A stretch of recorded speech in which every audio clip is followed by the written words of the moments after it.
Greetings all, this is Falcon Paradox, and I'm here to give my own review today of Figma Kamen Rider Wrath. I'm just doing my own review because, well, frankly, Wrath is my favorite rider. I should say Odin is my favorite rider. I just really liked him because, well, basically, if you tried to attack him, he would just disappear and reappear behind you and smack you in the back of the head. I just thought that was awesome. I just loved how he always kind of stood there and just kind of crossed his arms and didn't really say all that much. But anyway, as always with my reviews, we're going to start with the helmet sculpt. And it's actually really good. When I first saw a couple of the reviews online from Japan, I thought it was a little odd shape, but now that I have it in my possession, I'm looking at it, and it actually looks pretty good. I don't think it's too bulbous or too round or anything like that. I think they did a pretty good job. Of course, I'm comparing it to the Rider Mask collection here, but it looks pretty good. I'd say it's pretty accurate from the head down. The sculpt is also pretty decent. Of course, nothing from the waist down is particularly too new. I really like the bendy plastic they used for these small parts, where you can get a little bit more of a posability. The detailing in the zip threads in the back, they're really, really well done. All the little details of all that is really well done. Overall, I think it was a really good sculpt. If I was going to make one complaint, it would be the shoulder pads in here, which just fell down. These guys right here, they stick out quite a bit. Of course, Odin's classic pose is where he's just kind of crossing his arms like this all the time and just kind of stands there like this all the time. Just what makes him so awesome. But you can't really get them like all the way in, like in the show, because of the shoulder pads. I suppose if you took them off, which I've done before, you can actually get a little bit more of a degree in there. But I guess this is more of a sculpting issue rather than an articulation issue, because it is sculpted to look nice and not necessarily posable, really.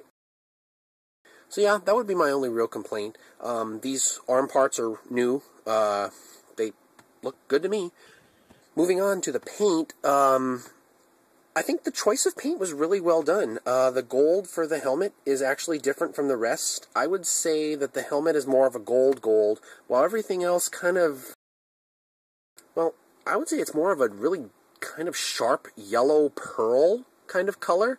It's not gold, like it has metallic properties, excuse me, but it just, I don't know, there's something different about it. I like it. That's pretty much it. Inside the zip threads in here, you can see some of the white, because if you take this off, you'll notice it's white inside. That's the base color of the plastic, actually. Like I said with my other reviews, when you do a coat of paint, when you use something like this that's gold, if the first coat is white, the gold will show up a lot better. So I think Max Factory is learning from their mistakes, and they're starting to do just the whole cast plastic in a certain color, and then paint it. That way they don't need the undercoat. You notice it in between the little feathers up in here, little bits and pieces up over here. You can see it in the belt right there and in the bottom of the swords, but we'll get to that in a little bit. Paint down here on the bottom of the edges, those were all really nicely done. So overall, I'd say the paint was a pretty solid win on this figure. Moving on to the accessories, we'll start off with the gold sabers. Very nicely done. Of course, you get two of them. They're not different in any other way. Just like with my Ryuki review, though, I noted that the ends over here, they're usually like a little protrusion from the zip thread. It's missing on this, so the whole thing kind of looks like a bottle cap, just like the Ryuki one. When I first got this, I was looking at it, I was like, you know, it looks kind of weird. I couldn't quite put my finger on it, but I guess it's more accurate than the Sochoku Henshin version, because the Sochoku Henshin version kind of curved up when it really should be straight like this. If you notice in one of the episodes of Ryuki, when he's just about to kill Knight, he holds it over the card deck like this, and is going to ram it into the card deck, and it's straight. So as far as accuracy goes, it's pretty well done. The gold shield. I'm so happy they included this accessory in with the figure. Bandai didn't do it, except with the Sochoku Henshin Gold Phoenix, but I was just really happy to have it. It only made a few seconds of airtime when it was on Ryuki, and it never did make airtime in Dragon Knight. Really well done, size accurate, painted really nicely. The only question is how does he really hold it? Because in the show, Odin held it like this. When Ryuki stole it, he held it like this, and in the stock pictures, he holds it like this. So I really don't know, but I guess I guess you'd hold it like that because the handle goes across like that. So, yeah, you can just ram someone with it. I don't really know how effective a shield is with this hole here, but that's, never mind. The last accessory is probably one of my favorites, and I left the hand on here to make things easier. But it's the gold visor, that's what it is. Painted really nice. Like I said with the white issue right here, they're in between the little feathers and in between where the paint meets, there's a little bit of white. You can see it, noticeable. This part where the phoenix with the wings are open, it is not sketched on. That's a laser graphic, so if you scratch that, it might come off. Be careful. We never really did see what happened when the wings open. Usually it's always left like this. So this is how we'll always see it. I noticed in the American shows, or in Dragon Knight, he turned it to the side and opened it like that. I guess that was to make things easier. It is supposed to hold all 3 survive cards, and when it opens, yeah, like I said, we don't really know. Even the encyclopedia was like, what happens when this opens? We don't know. So, as far as fun factor goes, I would say he's a really fun figure. He is the most powerful rider. He comes with a lot more accessories than some of the other riders do. 2 swords, a shield, a staff, with 2 additions on it.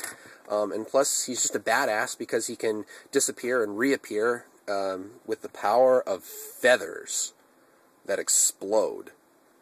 Yeah, you can't get much cooler than that. But I would say he's definitely a fun figure. The one problem I had with the American show is when we finally got to see his final vent. It was so awesome. Of course, in the American show, the Japanese show, all we saw was this. But he used his final vent on Kit, and then Kit got vented, but then Wrath got vented. And I'm like, what is he, a honeybee? But you sting someone and then you're dead? I didn't quite understand that. But all in all, I suppose if you're going to make your own little adventures, you can have him reanimate or re-come back to life or whatever it is you want to do, because his animal is the phoenix, so you can basically do whatever you want. I think he's a really fun figure. Yeah, I really like him. Let's get to the score. So paint on the figure is going to get a 4.5. There's only a few things holding this guy back from perfection, and that would probably be the little white where the paint didn't quite get. It's in with a few of the zip threads. It's really noticeable on the Phoenix ornament. You can notice it a little bits on back and stuff like that. But I really love the choice of paint. This metallic yellow, really well done. Articulation is going to get a 4. The shoulder thing is really what it comes down to, because not being able to close his arms like that, and in the pose, and plus the things that we're always used to from the waist down. In hand, the sculpt is going to get a 4.5. Excellently done. I really would have liked a little extra height, though. Accessories are going to get, I'm going to give him a 5. I think he has everything you need, nothing you don't. But I'm just really happy that they included everything, unlike Torque, who was missing a lot. Glad I got the Open Phoenix, and they're given things that weren't in the Dragon Knight series, but were in Ryuki. So, right on for that. Following up their fun factor, what the hell, I'm going to give him the 5. I have a lot of fun with this figure because I just love Odin. I love how he can just teleport, re-teleport, use his time vent, and all that stuff. I definitely recommend it, not just as an Odin lover, but because he's like the most powerful rider of the series. He's got a load of accessories, and actually he's going for kind of cheap right now. This is Falcon Paradox. I want to thank you guys for watching, and yeah, take care, everybody.